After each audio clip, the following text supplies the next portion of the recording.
Have you ever struggled to find this angle on siding when you're running up a gable wall? I'm going to show you how I do it, how I've done it for many years. I'm going to show you a really cool tool that I've used for 15 plus years, I guess now, and it increases accuracy, efficiency. It just makes it way easier. So let's get right into this. We're running up this sidewall. So we've got, thankfully, we've got the same pitch on this roof as we've got on this roof. It's approximately a 412 pitch. That's the first thing you're going to need to determine when trying to find these angles. You need to determine the pitch of the roofs. Now, we've got a couple different ways that we can determine the pitch of the roof. This is a pretty easy one. I've got this Johnson Mach 1 speed square. So right here, it's got a vial built into the level, or to the square, excuse me. When that bubble shows level, we can come down here to this reference mark, and it's going to show you that we're at a 412 pitch, right? Alternatively, if you're a homeowner, a DIYer, or you don't have one of these fancy squares, you can download a pitch gauge, and it will show you the pitch gauge of the roof. This one, I don't even remember the name of this app. I just think it's called Pitch Gauge. But right there you go. That's pretty freaking easy in my opinion. Shows that it's a 412 pitch. So we've established that. Down here, if we put it down here, it's going to show me the same thing. We've got 412 pitch up top, 412 pitch down low. So we've got a good start. Now we need to go set up our saw so that we can cut this angle. All right, so this is the Tapco ProTrax Saw Table. I've had this thing for at least 10 to 15 years, something like that. And ever since I've bought it, I've just absolutely loved it. And they're still making these. You can still buy them. Tapco makes them. Once again, I'll put a link down in the description below. But this makes it really easy to find the angle and to cut siding, and even repetitively if you want, because we've got a nice stop over here and we can move this wherever we want. So if we've got small sections of siding that we need to cut and consistently get you know, the same exact length, we can just bump our bump stop here. Wonderful product. Here's how we're going to get the angle. So if you'll come over here, you can see that we've got all of these different marks on the table. 7, 8, 9, 10. That actually represents the pitch of the roof. So 1412 pitch, 1212 pitch, 1012 pitch. We got to go up here because we're such a low angle. So 412 pitch. And it even shows the boom direction. So what I'm going to do is I'm going to bring this up to the 412 pitch mark, which is right here, okay?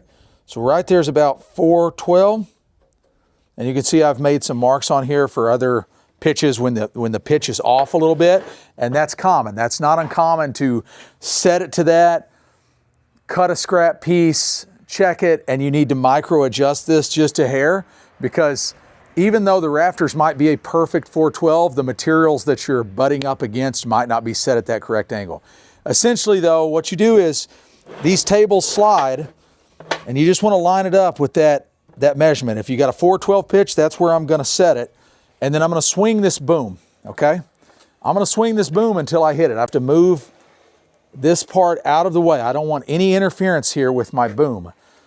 So I'm sliding my boom.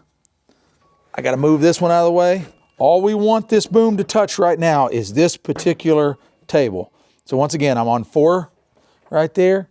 I'm hitting over here. Got to move that out of the way.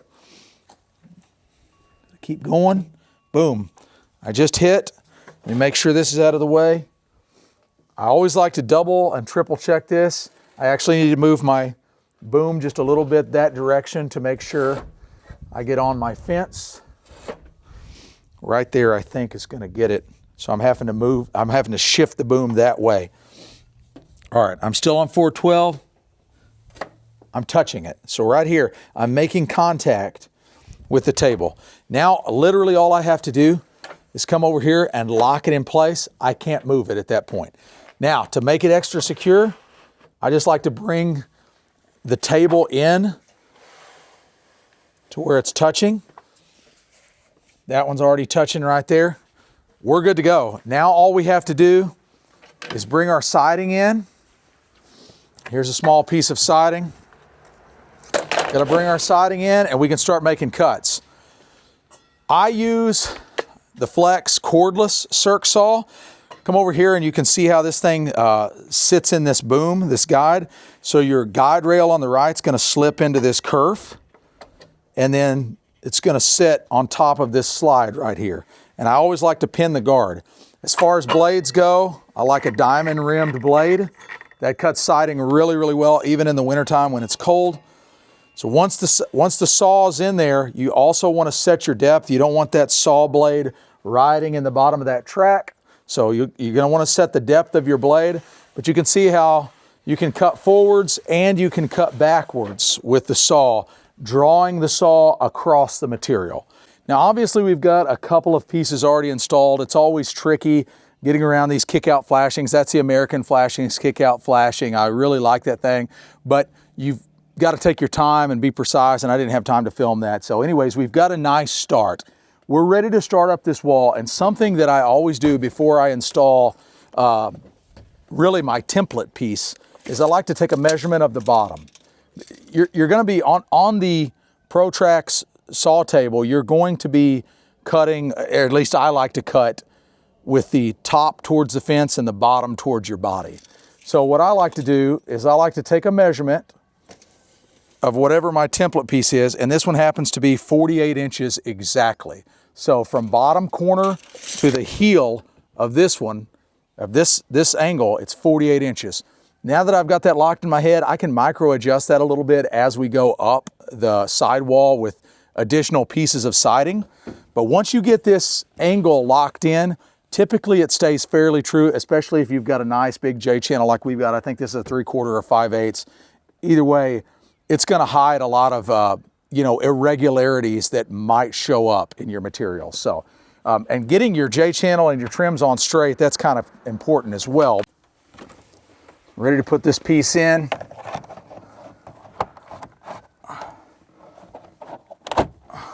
All right, I'm locked in. I want to make sure that I've got plenty of movement back and forth, but I'm also hiding.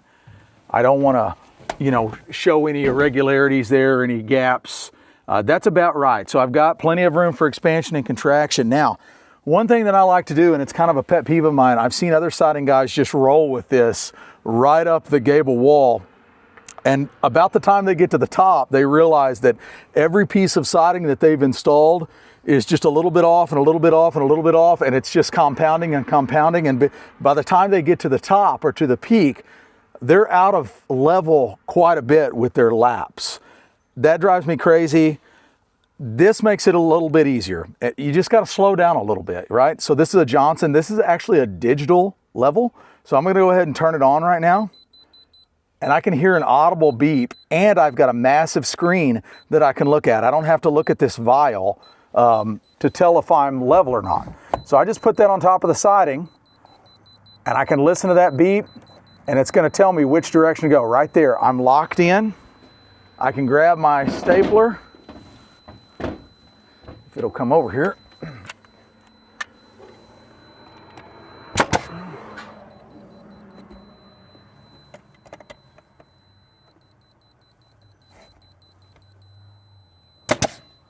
Boom.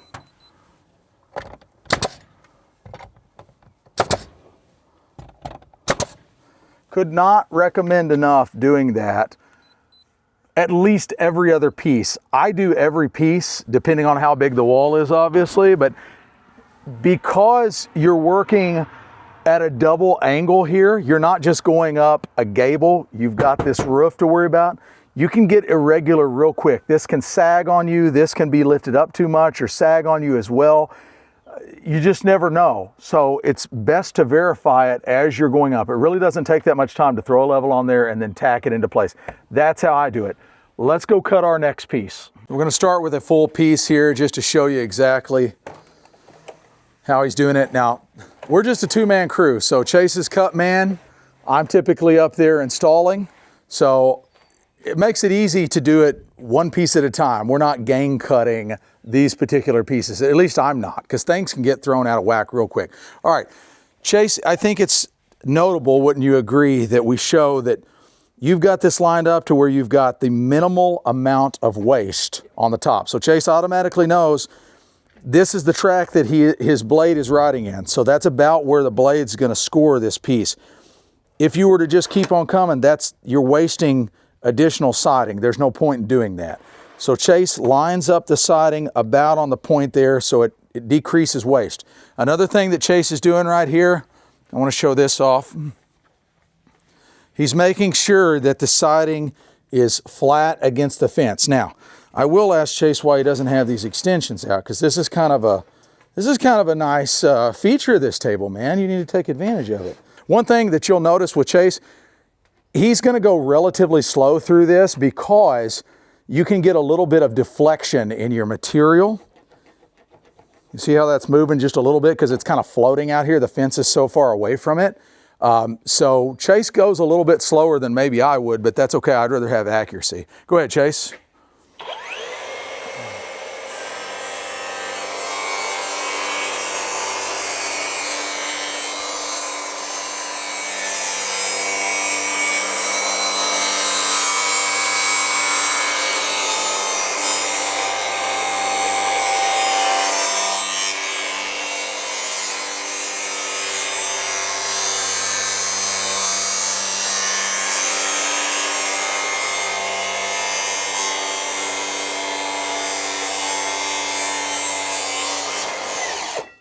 There we go.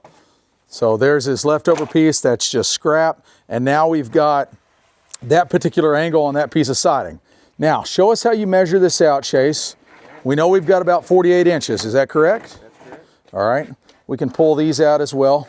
We got support. That's pretty good right there. We got support on that end. So Chase has got a nifty little trick here that he does, because he's down here measuring by himself and he can't hook his blade on this heel. There's nothing to catch. So what have you got there? You're burning yourself an inch, is that correct? That's correct. So you're burning yourself an inch, you're just kind of lining that up with the heel, and you've got the blade locked over here, so now you just know you need to go 49 inches, right? That's it right there. How cool is that? All right, so there's your mark. Now, what do, Chase? Just line that up with the blade, right? Yep. Right on. Show the folks at home. Now he's got two fences to worry about, so now he's making sure that his siding is nice and flat against that fence and nice and flat against this fence, and then he's just going to make his cut. He's going to draw the saw across it. Got a little chunk in there? There you go. All right. So he's making sure. Let me get on this other side so people watching this video can see what you're doing there, Chase. Let me see. Yeah. So there's his mark right there, and his blade is almost touching the mark. So you're ready to go, right? Yep. Okay. Have at it.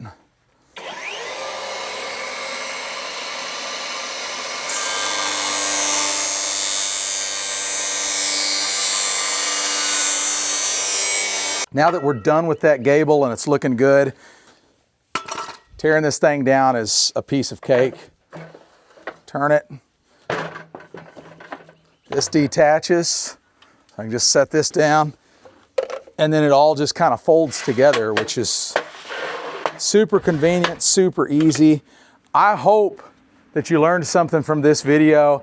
Cutting those can be a challenge, but as long as you've got this table, it just makes it a lot faster, easier. There's other methods and other ways to do it if you're in a bind. But man, I highly recommend this thing.